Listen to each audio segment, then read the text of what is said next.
In this presentation, we'll focus on Domain 3 of the Danielson framework.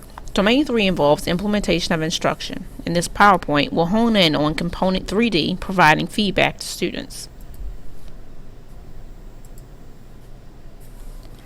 Domain 3 involves other components like assessment criteria, monitoring of student learning, of course feedback to students, and then student self-assessment and monitoring of progress. As we focus on feedback to students, let's think about how it involves all those other components and in what areas we can improve. To start, we have to ask ourselves why constructive criticism is so important. Criticism has a negative connotation for some people, and this may be because it is often delivered out of emotion, or sometimes it's delivered in general terms, leaving the recipient fairly overwhelmed by the implications of the suggestions. This may be why a lot of people feel so uncomfortable receiving criticism. To truly help our students, our feedback has to be directly aligned to our objective and assessment. Students need to see how their work reflects their learning goals. If they have any misconceptions about the goals, we should provide feedback that leads back to that path. Now let's look at this comic strip of Calvin and Hobbes. Calvin receives a test from his teacher where she calls it an absolute disgrace and tells him that he hasn't read any of the material. While in jest, it does mirror some of the feedback that we've received from teachers in our own careers. Well, maybe even feedback that we've given to some of our students. When students are given a general comment, they don't really know where to go from that. Let's look at a few examples of actual feedback from some real teachers. A lot of us have probably received essays from our teachers that look like this. As a student, where do you start with these problems? What was the objective of this assignment? To use mechanics correctly? If so, which ones? If the student had spelled everything correctly, is that all that the teacher wanted them to learn from this lesson? We have to be specific in our feedback so that students have a chance at correcting their mistakes. Let's look at the next example. This feedback seems to be clearly related to the objective, and there's a clear set of standards that have been set at the beginning of the assignment. The student can see exactly where he or she needs to improve. But in the same token, there are some areas where the written directions are very general, like clear details or just good. In the third column, where the student has lost 2 points, it says you have supporting details, but you need to explain how they back up your argument. The student may have some idea about where to go, but what does it mean to back up your argument? We have to be very clear about what students need to improve in so that they have an idea about how to master that concept. In order to do that, our feedback has to be descriptive. To give a student a 92% doesn't really tell them where he or she needs to improve. Written feedback should provide a cognitive connection that causes thinking. To consider this idea, let's look at a video on descriptive feedback. Let's imagine for a moment that in your town there are two different pools where you can sign up your child for swimming lessons. Both pools offer swimming lessons over a 6-week period. In the pool on the left, they teach front crawl, back crawl, and butterfly for 2 weeks each. They also coach on the first week and then use the next week to adequately grade each student. This pattern continues as the weeks progress. Drawing our attention to the pool on the right, they break up front crawl into the legs only portion and the arms only portion.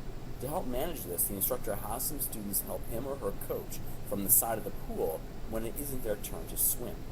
With this extra help, they also have a little extra time during week 1 to introduce the arms of back crawl as well. As the weeks progress, they continually split up the strokes, understanding that there are often similarities in the strokes themselves and the different needs for their students. And they actually have flexibility when swimmers are graded, as not all of them have to be assessed at the same time. If you were given a choice of these two pools, where would you want your child to go? The choice that most people make is the pool on the right, as the focus of the pool is to spend time on coaching and not on grading. Now obviously we aren't just talking about swimming lessons, and every time I was saying the word coaching, I was really meaning formative assessment. And every time I was saying grading, I was really talking about summative assessments.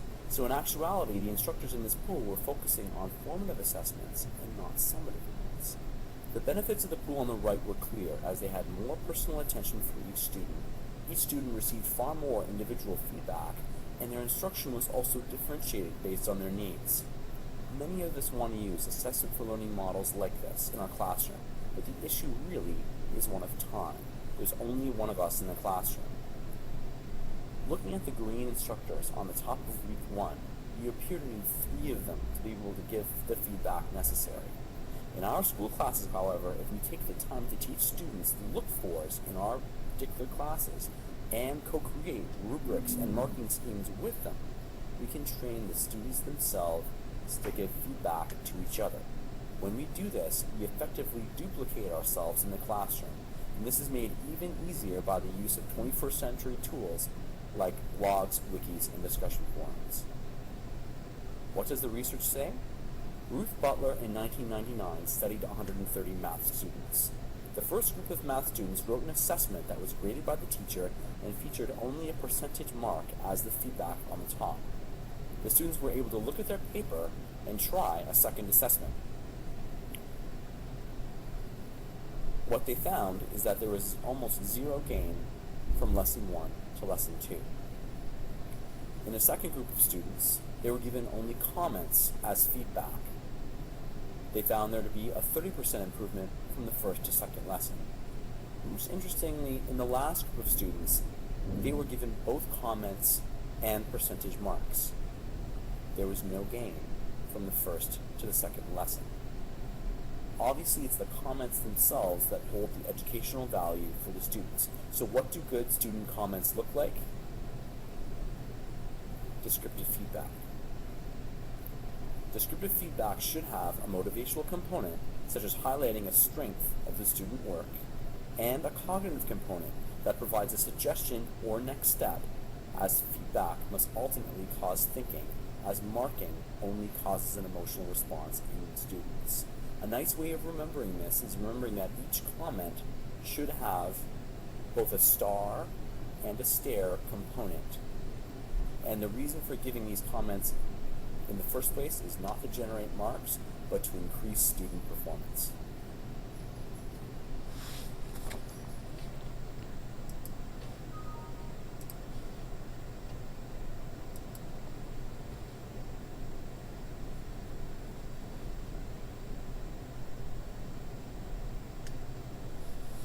Thinking about this video and the implications for our own classrooms.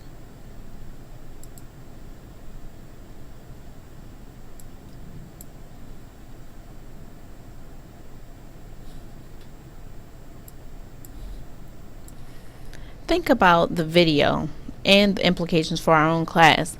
If comments are more important than the actual grade, when returning our own assignments, what kind of feedback do we normally give? Are we giving comments that include those stars and stares, or is it just a percentage at the top of the page? How are we involving schema? How do we allow students to connect new information to the old information or the prior knowledge that they have already in their minds? How are we differentiating for the amount of prior knowledge that each of our students has? When we give assignments or assessments, are they punitive or are they a collection of data? Are we using that feedback to help our students get to the enduring learning goals that we've set? With that being the case, how timely is our feedback? If we're really trying to get students to master when they don't get the concept the first day, do they know that when they leave, or is it at the end of the week when you turn in all the papers that you've graded? And thinking about the fact that we are often overloaded with grading, is it because we're trying to give them punitive grades as opposed to just writing comments on areas where they need to improve? How can we teach our students then to use their grades and feedback as instructional tools? If they're receiving comments from us, how can they use those comments to grow? When we think about all of those things, the ultimate question is basically, are we just completing curriculum or are students mastering concepts? I want you to think about that question as you consider using descriptive feedback. There's a Padlet link here.